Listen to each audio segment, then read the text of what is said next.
Sydney, like many of the world's big cities, is growing. It is growing faster to house the population it has, and it's a more diverse population that has very different needs. I'm going to talk to Chris Johnson, OAM, a person who runs the Urban Task Force here in Sydney, about this dilemma.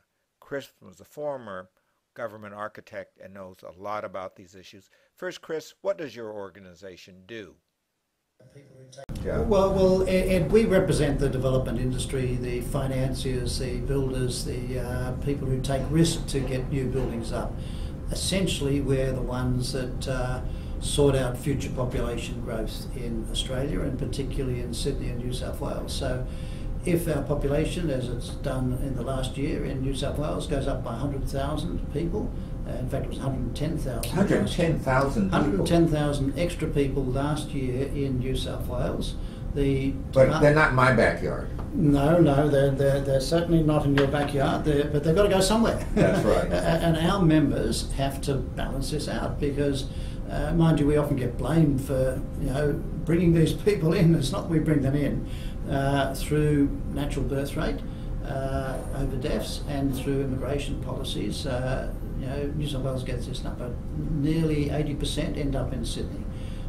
So that's a lot of people in Sydney each year.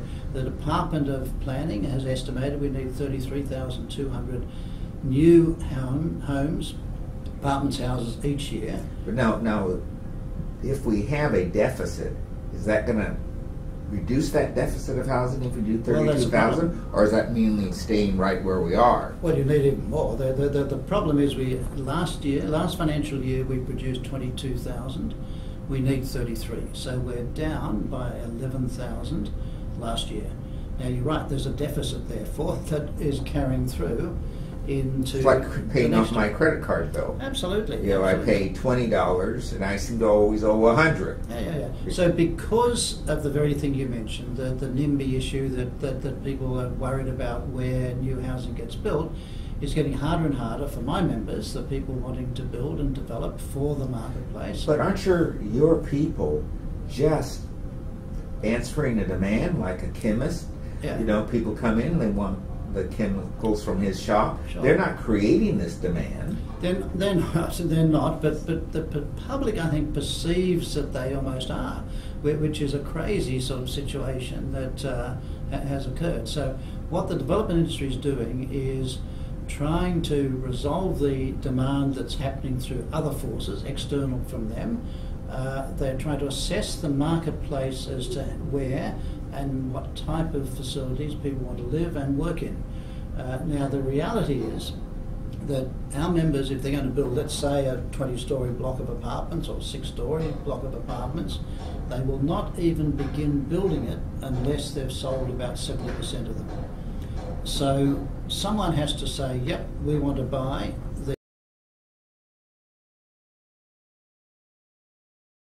these apartments. In this location. In this location, because it's close to the shops, it's close to the railway station. Or there's no place else to live. Or whatever, or it's the only affordable option that they've got. Well, let's get into this now. You come out with a nifty presentation on towers and transport. Yeah. Here it is, right here. Now, transport, as you know, I've been in this for a very long time, championing transit-oriented development. And we have a lot of buildings near transit, but not necessarily connected with the transit systems. What are the options for us in Sydney to have good housing near transport? What's this report say? Well, look, I'll go back a step, Ed, because what we've said in this document is it's a question of how big this issue is, growth. We've got three options in this document about how Sydney can grow. Fundamentally, we have to double the number of homes in Sydney over the next 50 years. Not a small increase, double. So we've got 1.66 million at the 2011 census. 33,200 a year times 50 years equals 1.66 million. Good God. So we have to double the number of homes. Now, you can't do that by getting tweezers and carefully putting the odd home somewhere in the suburbs or on the edge. We can't keep spreading. We need bold thinking, but what we're saying is that if you take the model here where you reinforce the current transport system. You get development around railway stations, can handle, we've said, probably up to a third of that future population. But that's only a third. We've still got 2/3. We've still got 2/3, and there are ways of knitting the rest back into medium density, 6 stories. There's a certain amount of fringe housing we're still going to have. But I think the important thing is that height is an essential part of solving this problem. So tell us what these 3 scenarios are. Well, the 3 scenarios I put down for developing the future of Sydney is one, why don't we double the whole footprint of the city? So at the moment we spread out to Penrith and up to Hornsby and down to Sutherland.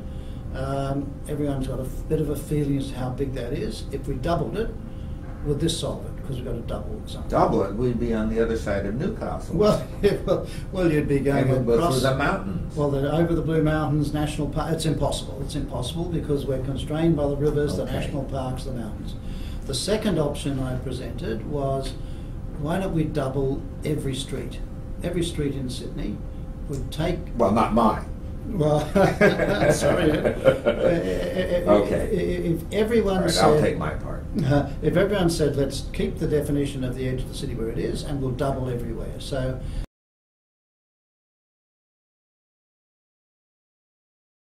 each street that has 2-storey houses would end up with 4-storey.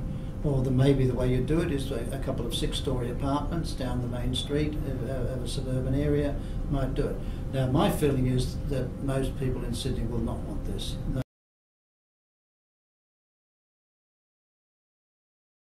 That they want to hang on to that suburban lifestyle. Well, that's true, but many cities have done this, like Pasadena, California. There's a small apartment or some attached housing rather, in almost every block. So it's spread out all over the city. You don't even notice it. The difficulty here is you're spreading the change, the development conundrum, across everywhere in Sydney. Yes, and that's not necessary. So, and I don't think it's necessary. But my feeling is it's better to focus it around the railway station. So if we can get the development, instead of spread everywhere, get a lot of it focused where it is closer to railway stations. And there are 2 or 3 pluses that come from this. One, the public transport system works better. I mean, if you get more people around that. But isn't it already operating at peak right now? It's no, 90% of its capacity or something? It can work better. The original railway system was defined by Bradfield, who did the Harbour Bridge. He did a big report in 1916 on Sydney's electric railway system. He had trains on the Western Line going at 60 an hour. That's 1 every minute. He'd done a trip to look 1 every minute. We're certainly not there. No, but it's a metro type system, you see. So we don't have a metro type system. If we had that, like That's London has, New York, Paris, and LA's getting there. LA. So if we had a metro system that meant there are enough people you don't actually have to look up a timetable. They're just coming every couple of minutes as a train. I was in Delhi recently, and they've actually got one now. Same sort of thing, very quick, and it's very efficient. So we'd have to change our system towards a metro, which is the government's proposing anyway for certain lines.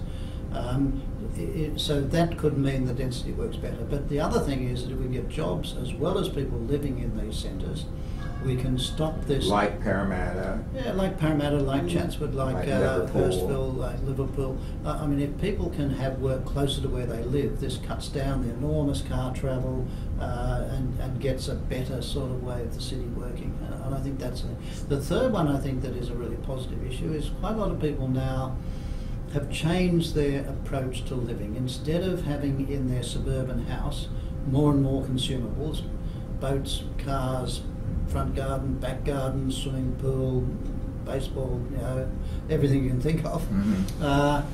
They're happy to get access to those facilities. And like my kids, they don't want to mow a lawn. No. They're going to the park, they're going to the beach. Oh, that's right. So if you live in an apartment building somewhere where you can actually have access to a much bigger shared swimming pool, an open space, a garden space, like Central Park in Broadway, They've got 3 or 4 swimming pools. They've got 50 cars that you can share from GoGet. So you don't actually have to own yourself each of these. You get access to them.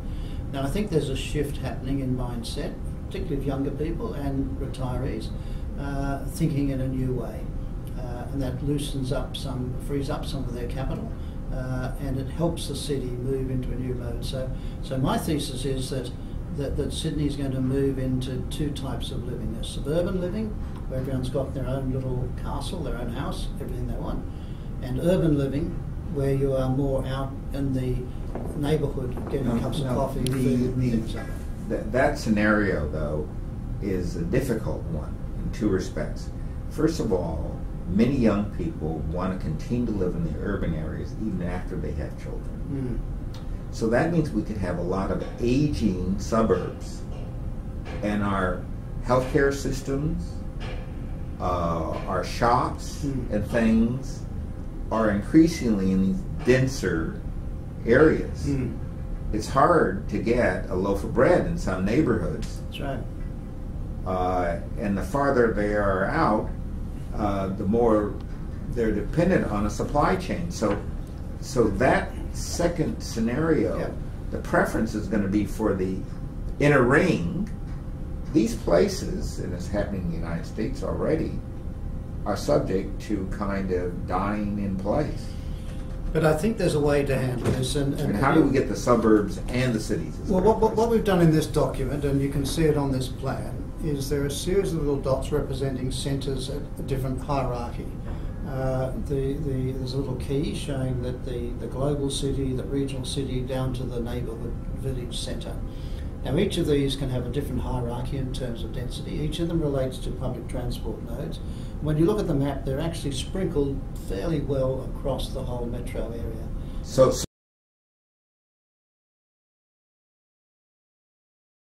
we really don't have just suburbs by themselves. Each of the suburbs now has some degree of density. Absolutely. Now, how does it work? What's it look like? Well, what it would look like, we've done this image of showing what Sydney could look like as we move forward into this sort of model. So if we develop density and height around each of the railway stations, so this whole network. Now, this the existing stations, or are there some new ones there? Well, it's mainly existing, we've shown on this, but there's no reason why we can't get a new metro system that can get new developments happening along it as well.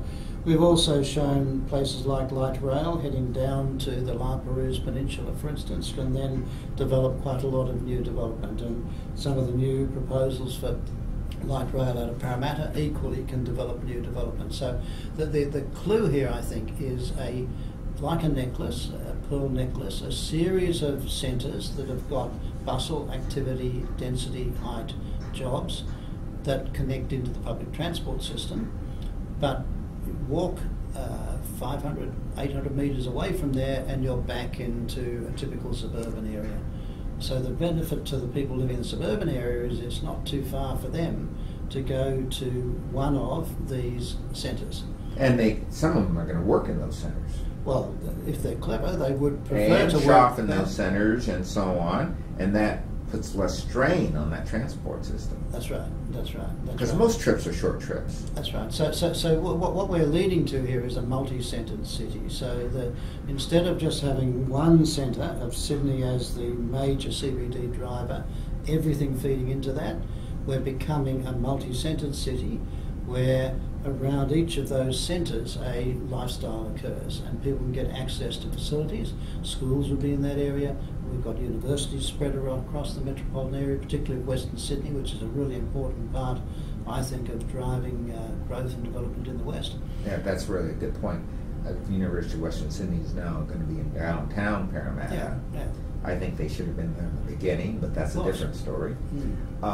Because we are not just exporting coal anymore. We're exporting knowledge, and we're importing knowledge.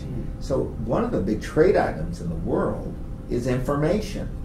And information requires density of people to be effective. That's right.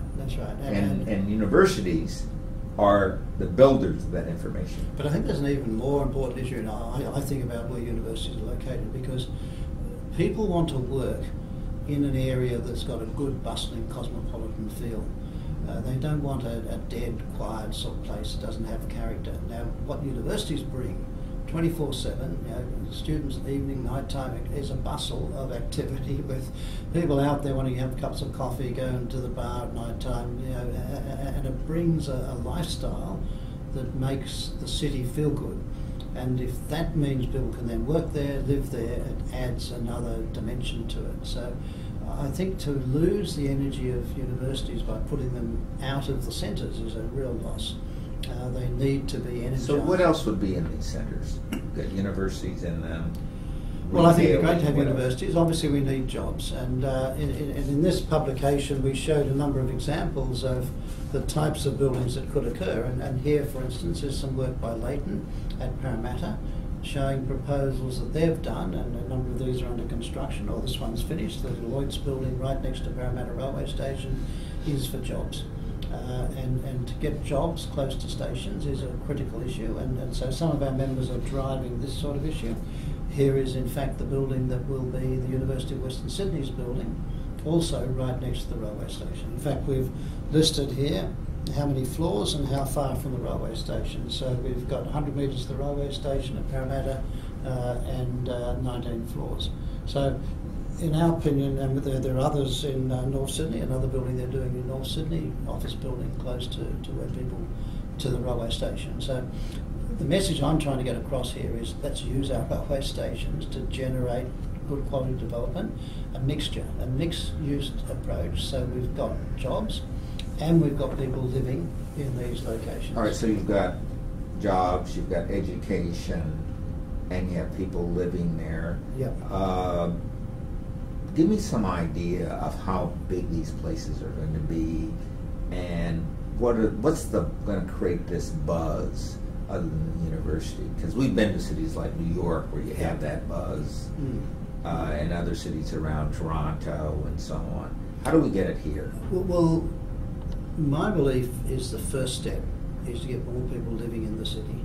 I think what that does is changes the whole psyche of a centre if people live there. If people only see it as a place to go to work and then move out of, it doesn't have that character that 24/7 people want when you're living in a city. So I think this arrival of more people wanting to live in apartments, the can't spread forever, the suburban model can't. So I think all of this means we can actually get quite good bustling centres actually happening. So I think people living in apartments, the value of people living in apartments, the average size of an apartment is about 120 square metres, including the common areas, whereas a house is double that at 240. What that means is you've got less space. It almost forces you to go out into the community. And this is a fabulous thing, I think, that instead of people feeling as though they've just got lots of room, they'll just sit in the house all day, apartment dwellers are often out having coffee in the morning, going for a walk, going to the gymnasium, getting a book from the library, then going around the corner to work for the day and coming back again. So your living room and your household experience becomes part of the city, and that's a fabulous thing. Well, that means that the city has to have great public domain, because all of a sudden I don't have a back garden. So my back garden is really what the city provides. Yep. Parramatta's planning that, other cities, Liverpool are planning that. Yep. That public domain is a critical issue, and cities have to approach that to have this high-rise development, I think. No, you're right. What it means is that the front garden, back garden that we're used to in suburbia is replicated in public spaces. Not always just green. Some of it will be green parklands, and some of them will be public squares. Some of it will be small courts where there's coffee shops around it. There's a whole variety of public spaces that will start occurring and have to be very much part of this. So I think you're absolutely right here that the public domain becomes owned by that whole community, and therefore its quality is very important and how it works. It doesn't, mind you, though, just mean big open space forever is a good thing. In fact, I think a lot of small spaces are a lot better than. I think so. I think and that's we've got right. these huge ovals that nobody's on most of the day. Exactly. And areas that you can't use because there's no tree on it. It's hot as heck. Yeah. But little small intimate spots I think so. are the places where people sit down and have a coffee and the like. Yep. No. It's getting that variety. I mean, the essential thing I think about Australia is our diversity. That it's not one size fits all. We need a variety. We need big spaces, small spaces. But I think we must get past the feeling that just a big open space is tick. We've provided something for communities. It's much more complex and subtle than that. All right, this is clearly an interesting approach. How are we going to get there? What has to change for the program you're talking about, and I think many people believe in, to happen? Because it's happening in Parramatta, but it's not happening in a lot of other places. What has to change for us to get there? There are a lot of communities still fighting any kind of building or development that are right on the train line. What do we have to change? Well, I think firstly there's an attitudinal issue. I think all Sydney-siders need to support a vision for the future. And that is that if we're going to double, and I think that's a reality rather than an option over this 50 years, we need to work out that we can't just duck the issue of where those people are going to go. And if we can get a lot of the new accommodation occurring in ways that get this more urban, cosmopolitan... But how do we change attitudes? How do we go about changing Well, I think there's a communication issue. And who does that? Well, we've done a fair bit. The Urban Task Force, we've got a website called Eco-Density, DENCITY, which has quite a lot. I mean, this is the document we've done here on eco-density. And what it's done, just to give a bit of a feeling for it, is we've said there are a whole variety of approaches to density. You can have very low density or high density. You can also have low heights and high heights. And you can mix this up in different ways. So this goes from 100 people per hectare to 1,000 people per hectare. Going back to the communications, though, the best example I've seen of that is every Saturday in Portland, Oregon, they have a fold-out about planning in our city. Chicago has something similar. There is in a neighborhood a whole meeting about planning the future of that neighborhood.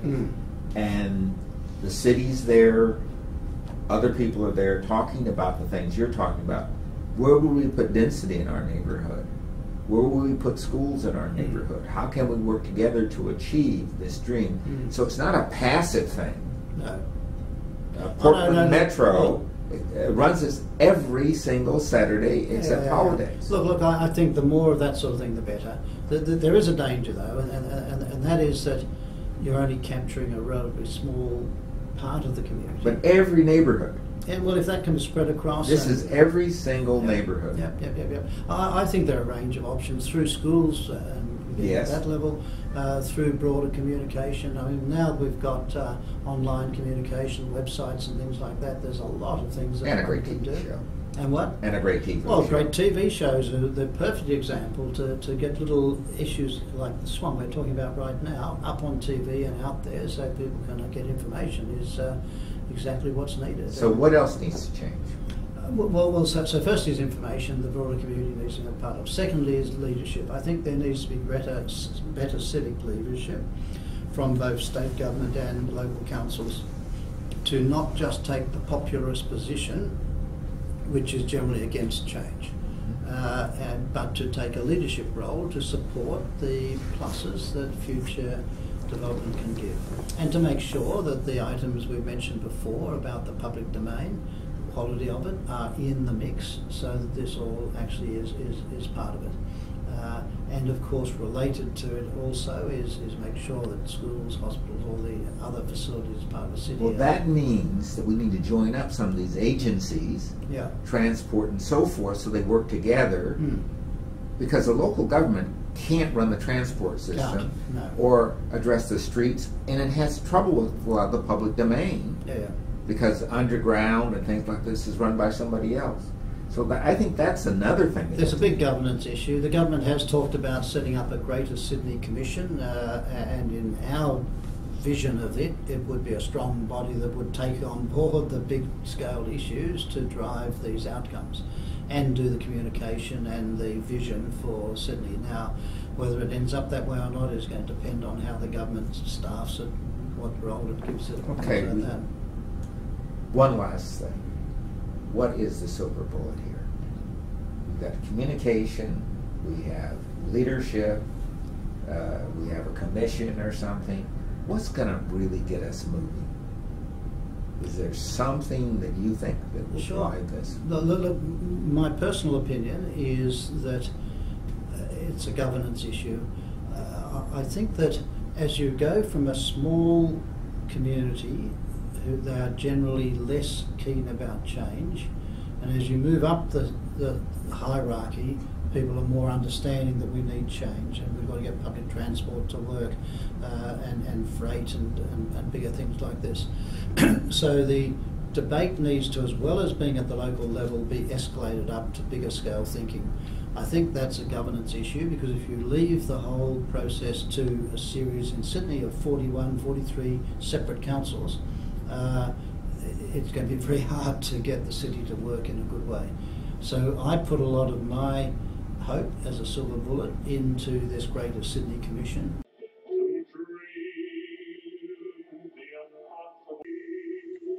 Well, should it be necessary to have an impossible or nearly impossible dream to own a home if you're a fire person, a school teacher, or anyone who works in a myriad of jobs in our public service and starting out in life in general? We should provide ways, financial and land use ways, to ensure that these dreams are realized. It's not impossible. It is quite possible. Chris Johnson has some suggestions. They're not the only ones. There's high-rise, mid-rise, and single-family dwellings that all can be arranged so that we can have a pleasant, good set of communities. We're going to explore this topic, including financing, affordable housing, and other programs. Please be with us to see that we can realize all of our dreams.